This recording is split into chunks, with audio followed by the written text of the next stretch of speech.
Okay, there we go. Now we should. And all right, now you should be able to hear me. Good. Hopefully you can hear me online as well. So it's good to be with y'all again this evening. This morning we looked at Jesus is calling for us not to be angry or insult others, as that was equated to murder in God's eyes. It's a very serious thing. And so I want to explore anger once again because it's not something we often talk about or look at from a biblical perspective. It's often a rather ignored aspect within the Bible, within our character, within God's character himself. And so tonight I want to look at the image of God. Remember, we were created in his image. And I want to look at how he displays anger within his image and how we should emulate that. And we talked about and looked at some different scriptures this morning that pointed towards us. We need to not have our own anger, the anger of man, but the anger of God that leads to righteousness.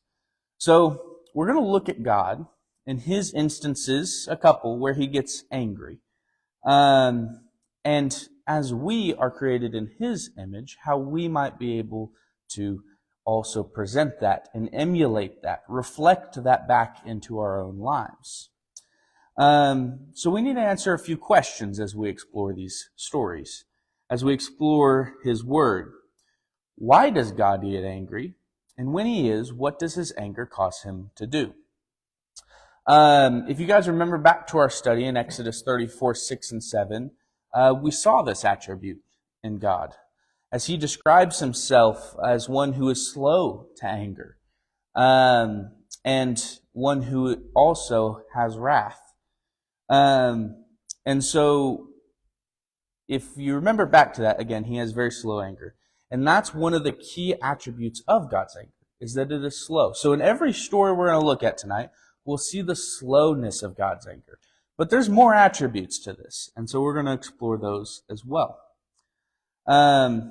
So the passages that I want to look at were a little bit long. And so as I was looking over my sermon before giving it this evening, I realized it was longer than this morning's sermon. And so we're not going to be able to read the stories in their entirety, but I'll give you the passages and you can go read them on your own time a little bit later.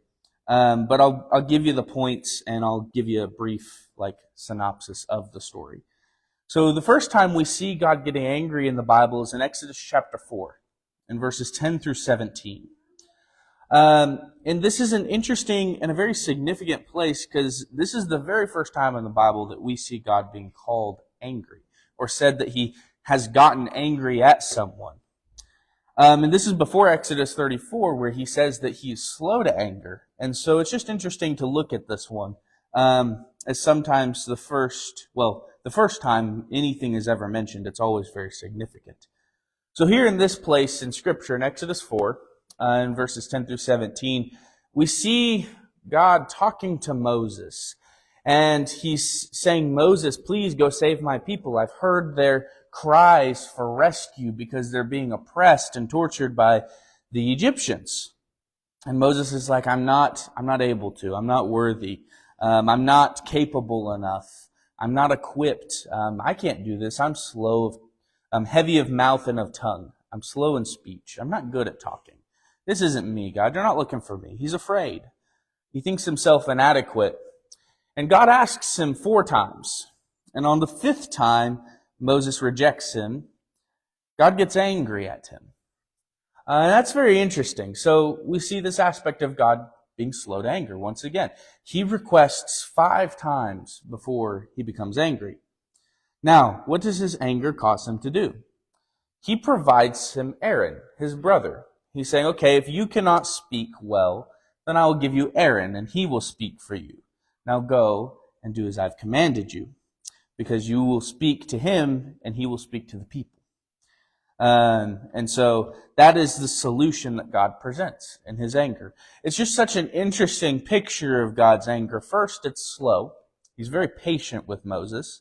Then, in his anger, there's nothing that's negative that happens to Moses. He's kind to him.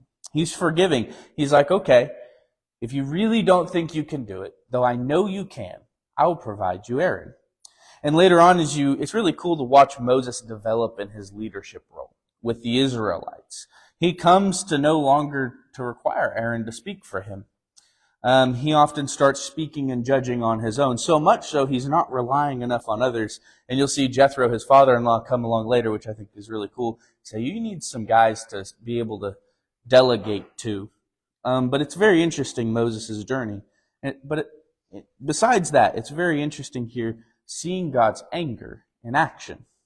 So why did he get angry? It was because his people were in danger, they were being harmed, and the person who was supposed to rescue them refused him. I find that interesting. So just note that, and we'll continue on. The second time, or the second story we're going to look at, is the pattern of Judges. In Judges chapter 2, in verses 11 through 23, we'll see a pattern develop here as God talks in the book of Judges. So here in Judges 2, 11 through 23, we see this pattern start to emerge. The people of Israel used to be faithful to God, but now they've come to the promised land. They've conquered it, or at least they have in the majority, and they've begun to settle down. But there is still people there who they need to continue to conquer and drive out, who are not supposed to be there, and who are going to drag them away into idolatry. But the people settle down, they're faithful to God, they've done what they've told them, but then they stop.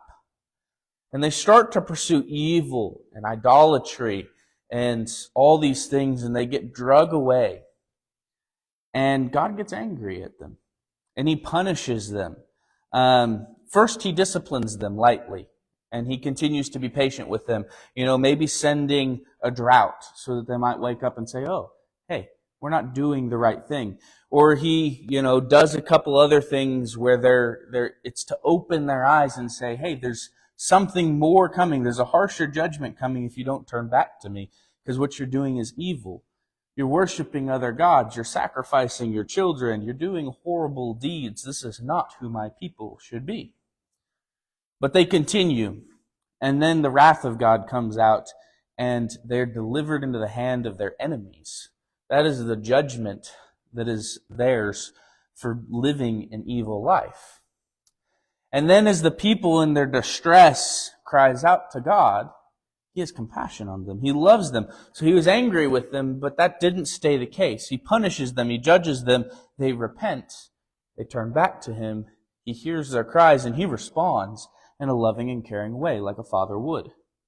And He delivers them. And He places above them a leader who is righteous. Whoever that may be. There's many in the book of Judges. And then later on, He'll have kings. And these righteous leaders, as they're over the Israelites do pretty good. They follow after God. They seek after Him. They make mistakes. They're not perfect people. But they faithfully follow Him as they're called to do. But then their leaders die. And then they turn back to evil. And once again, this cycle just repeats over and over again. And we see this cycle continue all the way till the Romans destroy them after Jesus' death. And that's the destruction of the temple. And AD, I believe it's 82? Yeah, something like that. And so that just cycle goes on and on and on. And yet God is always patient with His people. He is always loving. But He does become angry when they do evil things, when they do horrible things. It's not at the little mistakes that He gets angry at. It's when they live a life contrary to Him. And I want you to think of God in this role. He is their Father, but further than that, He's also married to them. They're His wife, in a sense. That is the covenant language that describes Him and them. And now as we look today, we also have that same covenant language. We are not only His children, but we are called the bride of Christ, the church. He's married to us through this covenant. And so think of the way that relates, and the way it would hurt if you were to be turned on by a child or a wife.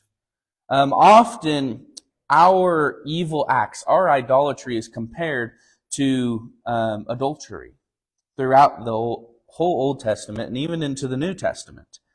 When we have been living a life with God of righteousness, and then we turn our backs on Him to go back to a life of evil, think of how that would make you feel. Imagine your children or your wife if they turned their back on you and walked away from you and did everything contrary to what you wanted them to do, not just because you wanted them to do it, but because it's what was better for them, a better way of life, and now they've chosen a worse way of life that's hurting them, that is destructive and hurtful to others. It would make you angry, I'd imagine, as it would most people. This is the righteous anger of God. And this anger stands up to evil, and it brings punishment, not just to punish, not to punish because they're angry, but to hopefully bring a better life to those who are lost. That's an interesting aspect of God's anger, of righteous anger, that we don't often consider. It is always to bring to better the life of the person who we are angry at. And if necessary, it results in judgment, which is something to mourn. You notice God makes judgments which end in the death of people, and those are never happy occasions. And often in those occasions, He's turned from anger to sadness, deep sadness. If you look at the flood, it says He was sad when He sent the flood. He grieved the loss of the people on the earth because they were so evil that they had to be destroyed. And I believe this carries on into the New Testament. I can't remember which passage mentions it, but there's a passage that talks about how God wishes for none to perish, and that sin and evil grieves Him. So this is an interesting aspect of God. His judgments often come from sadness after the anger because they're lost completely. The anger often drives Him to try to bring people back to Him. We don't often see anger like that. And I think that's a really important thing. We will read this story because I think we have time. But it's another interesting story that sometimes confuses us. And in fact confused David when it originally happened. So we'll look at that one. This is where Uzziah and the Ark of the Covenant. And you may not remember this story. Some of you may have never heard it or read it. But I find it very interesting. So in 2 Samuel chapter 6, verses 1 through 11, if you want to read with me there, we'll look at the story of Uzziah. 2 Samuel chapter 6, verses 1 through 11 says this: David again gathered all the chosen men in Israel, 30,000. David got up and went to all the people who were with him from Baal Judah to bring up from there the ark of God, which is called the name of Yahweh of hosts, upon which is the cherubim sit. They loaded the ark of God onto a new utility cart, and they carried it from the house of Abinadab, which was on the hill. Now Uzziah and Ohio, the sons of Abinadab, were driving the new utility cart along. So they brought it up from the house of Abinadab, which was on the hill with the ark of God. And Ohio was going before the ark. Now David and all the house of Israel were dancing before Yahweh with all kinds of musical instruments made from ash trees, with zithers, harps, tambourines, sistrums, and cymbals. When they came to the threshing floor of Nacon, Uzziah reached out to the ark of God and took hold of it because the oxen had stumbled. Then the anger of God, of Yahweh, was kindled against Uzziah. And God struck him down there because of the indiscretion, and he died there beside the ark of God. David was angry because Yahweh had burst out against Uzziah, and he called the place Perez Uzziah until this day. But David feared Yahweh on that day and said, "How can the ark of Yahweh come to me?"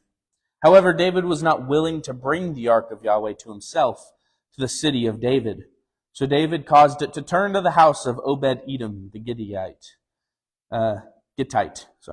So the ark of Yahweh remained in the house of Obed-Edom the Gittite for 3 months, and Yahweh blessed Obed-Edom and all his household.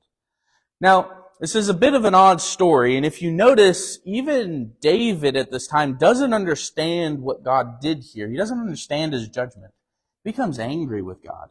For the judgment that he casts on Uzziah, he was like, he was saving your ark from disgrace of falling on the ground. And this may seem to be a quick anger, but I want to look at the story maybe from a different perspective. One that I think David comes to understand in verse 11 after some time. The people of Israel here are not being faithful to God as some may think.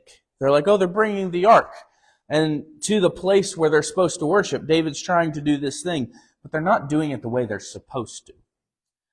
You know, if you look at the law, they're supposed to carry the ark on poles, long poles with men on each pole, so that this type of thing doesn't happen.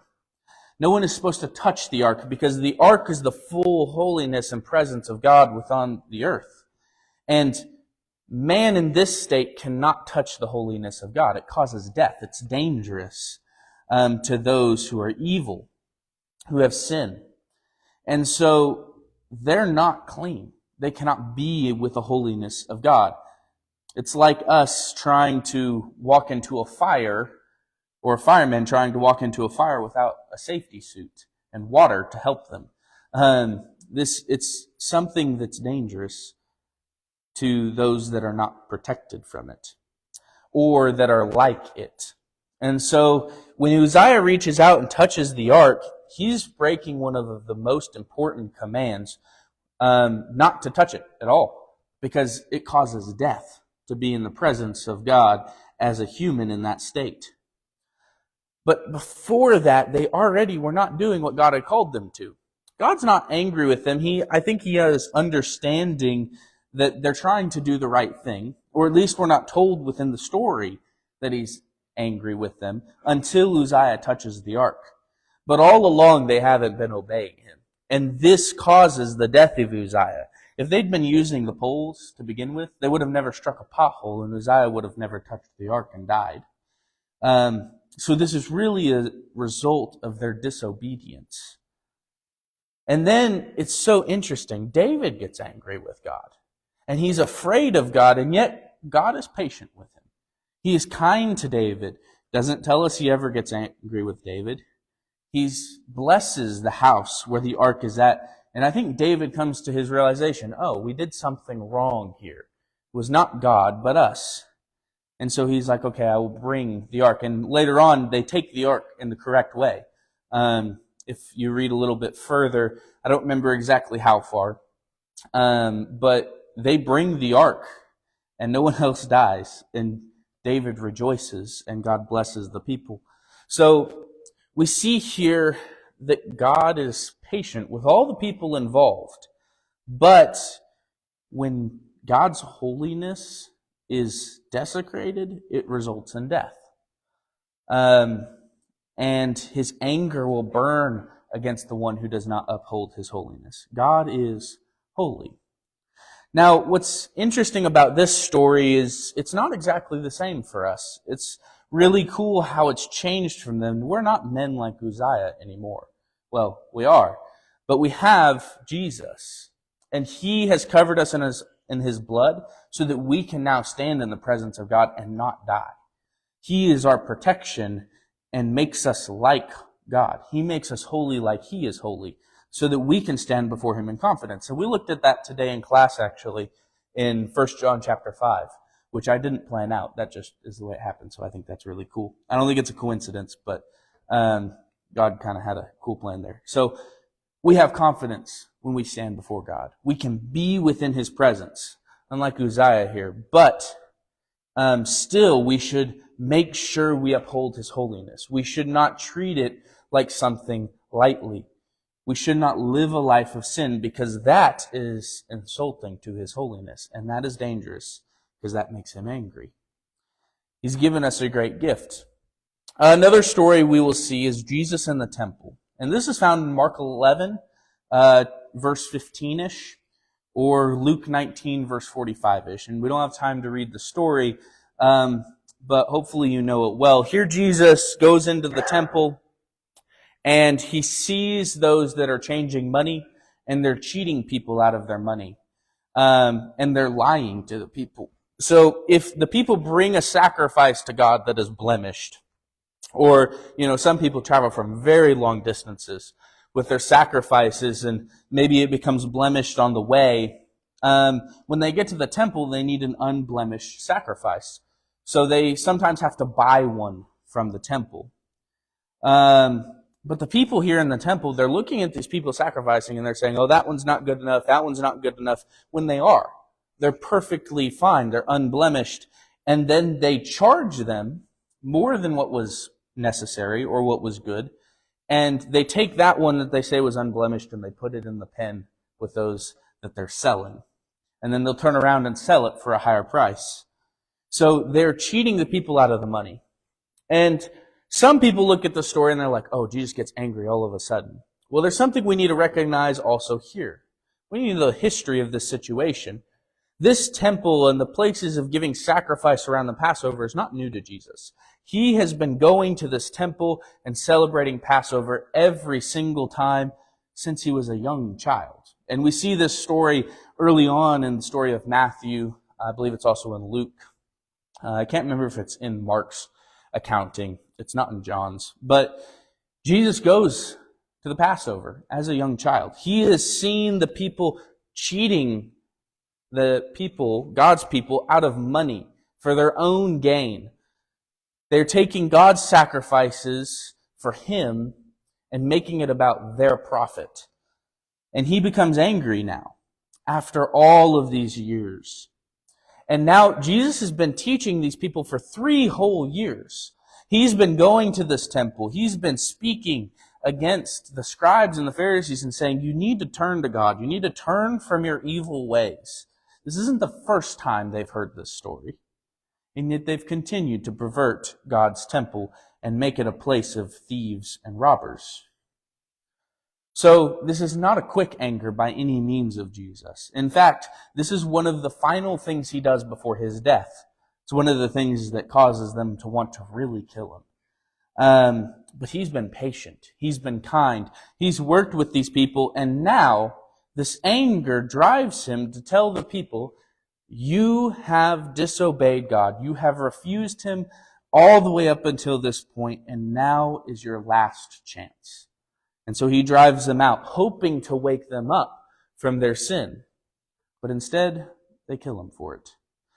So, Jesus' anger, Jesus as God incarnate, displays anger well, the anger of God.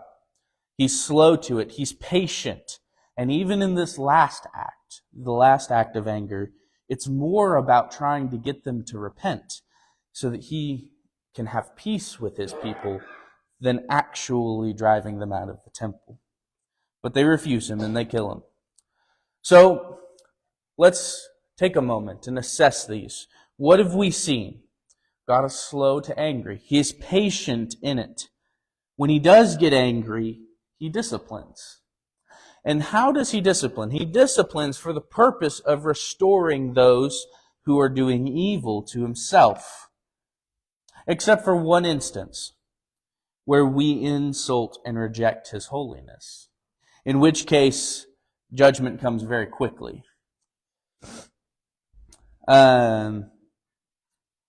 Moses in Deuteronomy recounts the previous generation's